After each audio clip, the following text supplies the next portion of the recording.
Today, we will have a group discussion on the k-nearest neighbors (KNN) algorithm.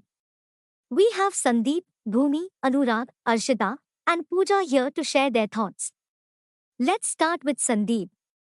Sandeep, can you explain what the k-nearest neighbors algorithm is? Sure. The K-nearest neighbors, or KNN, is a simple and intuitive machine learning algorithm used for classification and regression tasks. In classification, it assigns a data point to the class most common among its k-nearest neighbors in the feature space. Essentially, KNN looks at the k closest points to a given data point and determines its class based on the majority class of these neighbors. Great introduction, Sandeep. Bhumi, why do you think the KNN algorithm is important? The KNN algorithm is important because of its simplicity and effectiveness. It doesn't require any assumptions about the data distribution, making it versatile. KNN is particularly useful for its ability to handle multi-class classification problems and for its performance in various real-world applications, such as recommendation systems, image recognition, and anomaly detection. Excellent points, Bhumi. Anurag, can you discuss the main steps involved in implementing the KNN algorithm? Of course, implementing the KNN algorithm involves a few key steps. First, we need to choose the value of k, which is the number of nearest neighbors to consider. Next, we calculate the distance between the data point we want to classify and all the other points in the training dataset.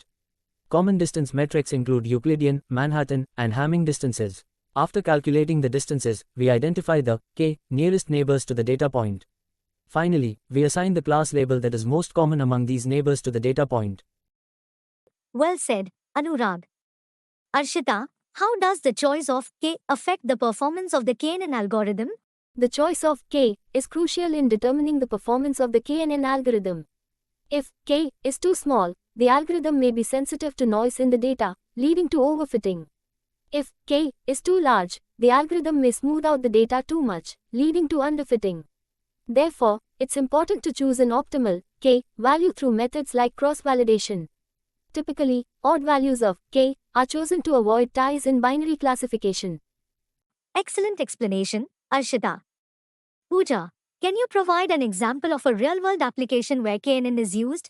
One real-world example of KNN is in recommendation systems, like those used by e-commerce websites.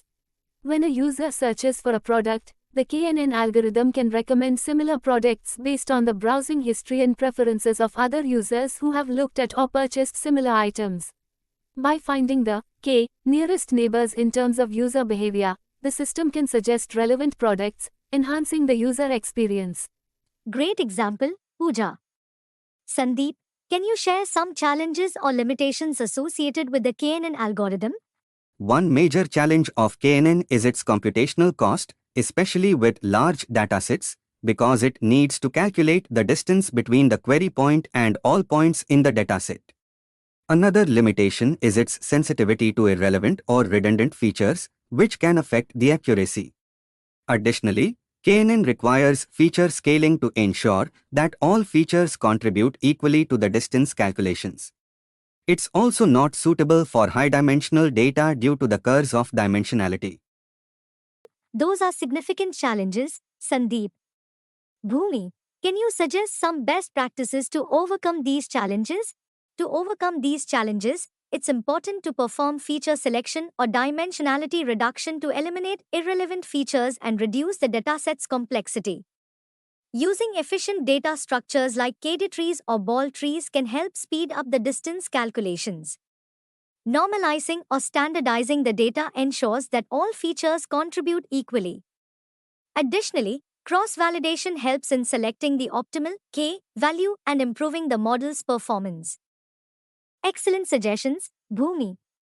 Anurag, any final thoughts on the future of KNN? I think the future of KNN will involve more integration with advanced techniques to handle big data and high-dimensional spaces better. Hybrid models combining KNN with other algorithms may also emerge to leverage the strengths of multiple approaches. Additionally, improvements in computational power and optimization techniques will make KNN more efficient and scalable for larger applications.